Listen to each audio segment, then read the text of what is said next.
Now, more on those figures showing a substantial drop in the number of people applying to British universities, especially ones in England. So have prospective students been put off by the decision to treble tuition fees? With me now is 17-year-old student Ramel Affleck, and joining us from Oxford, Professor Janet Beer, Vice-Chancellor of Oxford Brookes University and Chair of the University Alliance of Business-Focused Institutions. Ramel, first, how has having to pay up to £9,000 changed your own look at this? It's changed it a lot because it's suddenly a question of whether it's worth it. You suddenly start to look at the other options like apprenticeships. So it's definitely had an effect on my view of whether university is worth the trouble, especially when you hear stories about people going through university and still not actually getting jobs. Even though you don't have to pay up front? Even though you don't have to pay up front. And I think for other young people, there is a lack of knowledge around that whole system, and I feel that has probably affected the young people as well. Do you know people yourself who have chosen not to apply to university because of this? I know a few people who have chosen not to go to university as a result, because they feel it would be better to do an apprenticeship, which is a bit more which is obviously getting work experience as a result of that. Professor Beer, your institution has bucked the trend. How? Well, that's an interesting question. I think it may be the fact that we have a very good reputation for the quality of our student experience, and indeed we're taking the opportunity now with the new fee regime to emphasise to our students and to prospective students that the quality of the student experience is absolutely paramount in our concerns. It's also the fact, I think, that many of our disciplines face the professions, and we have a very good record in terms of our students going into employment once they graduate. So do you believe people are being put off?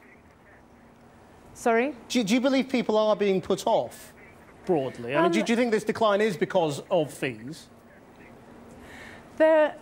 No drop in applications is good news, but if I can just stick with the example of my institution, we had a 20% increase in applications last year, and we're mildly up on that again. So we had a bumper year.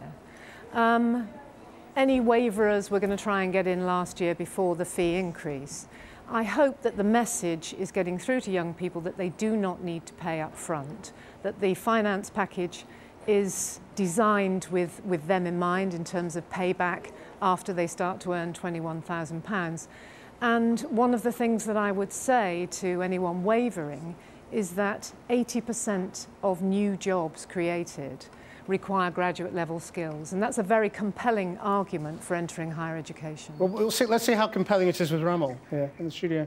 I think it's very compelling, but it doesn't stop the fact that there are a lot of young people that aren't aware of the system, and so that is a lot of money for anybody, let alone somebody who's, you know, barely an adult. They've barely, you know, they maybe only just be making their mind up about their choices, and I think it's a very hard decision to make if you aren't aware of the system.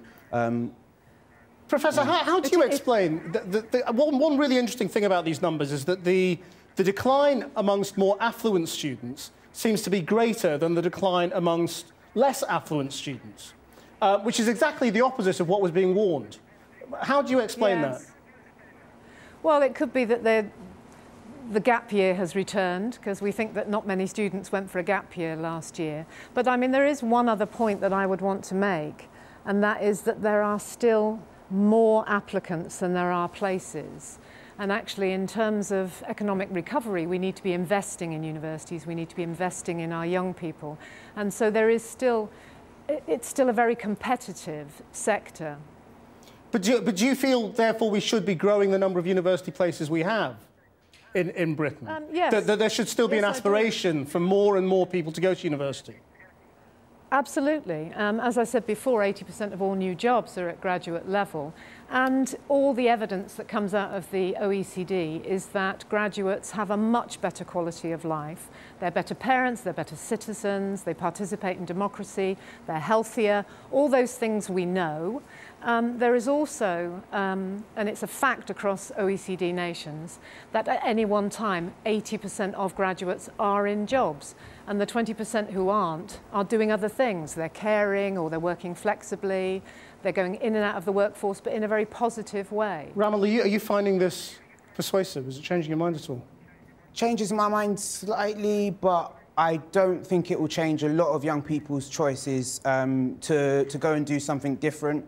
I just feel there is a lack of knowledge around the whole system. But I mean, hearing those numbers, do you not feel convinced that you will stand a better chance of getting a better job if you have a university degree? Do you still feel sceptical about that fact? I think I am sceptical simply because it's also a lot about work experience, and there are a lot of other different options other than universities available. And I think more than ever, really, apprenticeships are now a fairly mainstream thing. There are quite a lot of them around now, and I think that is probably something that people are considering. Especially, I feel, with a lack of knowledge of the system, as she was saying, that they don't have to pay up front. And I feel that's definitely a big factor. Well, Ramal Affleck, Professor Janet Beer, thank you both very much. John.